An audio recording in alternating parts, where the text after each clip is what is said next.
Assalamualaikum dan selamat sejahtera. Kami merupakan kumpulan 3 Seksyen 39. Tajuk kajian kami ialah isu kesihatan mental rakyat Malaysia ketika COVID-19. Ini adalah poster yang merumus secara keseluruhan tajuk kumpulan kami. Ini akan diterangkan dengan lebih mendalam selepas ini. Wabak Corona Disease 2019 COVID-19 telah disyaharkan sebagai pandemik oleh Persetubuhan Kesihatan Sedunia WHO. Kes ini mencatatkan jumlah kematian yang sangat tinggi dalam sejarah iaitu 3 juta bagi seluruh dunia, manakala Malaysia telah dicatatkan dengan jumlah seramai 1.3 ribu kes kematian. Hal ini telah mengakibatkan rakyat Malaysia mengalami masalah mental. Masalah kesihatan mental telah menjadi masalah kedua selain daripada penyakit jantung bagi rakyat Malaysia. Ekoran wabak yang melanda, kerajaan telah mengambil tindakan bagi mengebendung wabak COVID-19 dengan mengumumkan Perintah Kawalan Berkurung sekaligus memberi impak terhadap rakyat Malaysia. Walaupun tujuan Sekatan Pergerakan Sosial adalah untuk melindungi rakyat, namun ia tidak sengaja telah membawa kesan negatif terhadap rakyat. Natijahnya, berlaku kenaikan kadar kesihatan mental dan kemurungan terhadap rakyat Malaysia.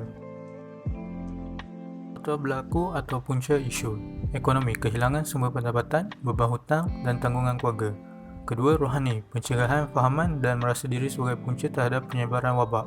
Dan yang ketiga, kemudahan bantuan, kekurangan bekalan makanan, bantuan perubatan dan alat-alat yang terhad. Dan yang terakhir, maklumat atau berita palsu, kekurangan maklumat tentang wabak, kebimbangan dan ketakutan. Bagi isu utama dari aspek falsafah dan rukun negara, terdapat 3 iaitu kedaulatan undang-undang. Contohnya, rakyat hendaklah mengikuti SOP yang diberi oleh kerajaan. Kedua, keluhuran perlembagaan. Contohnya, setiap rakyat berhak untuk mendapat vaksin COVID-19. Ketiga, falsafah pendidikan. Pelajar rakyat Malaysia dikehendaki belajar secara atas talian. Ini menyebabkan tekanan stres untuk pelajar yang baru dan emosi yang tidak stabil kerana jauh dari keluarga. Bagi pandangan terhadap aliran pemikiran utama dalam pelbagai falsafah atau tokoh, menurut Imam Al-Ghazali, manusia yang sihat ialah manusia yang boleh mengawal 7 anggotanya, iaitu mata, telinga, lidah, perut, kemaluan, tangan dan juga kaki. Menurutnya juga, manusia yang sempurna juga dapat mengawal jiwanya. Kesihatan mental yang baik juga dapat dikaitkan dengan mereka yang dapat menangani cabaran dalam kehidupan sehariannya dengan baik. Melalui kajian ini, isu kesihatan mental rakyat Malaysia ketika COVID-19 telah memberikan kesan terhadap individu dan keluarga seperti mempengaruhi cara berfikir, tingkah laku dan perasaan seseorang. Bagi masyarakat pula akan mengalami masalah sosial dalam kalangan mereka. Selain itu, masalah kesihatan mental juga memberikan impak kepada prestasi ekonomi negara.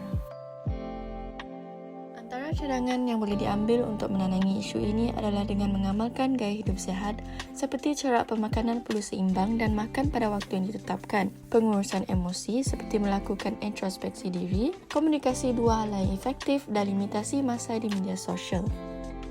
Kesimpulannya, kesihatan mental rakyat di Malaysia adalah isu yang sangat serius, terutamanya ketika era COVID-19. Punca isu merangkumi ekonomi, rohani, keperluan hidup dan berita palsu.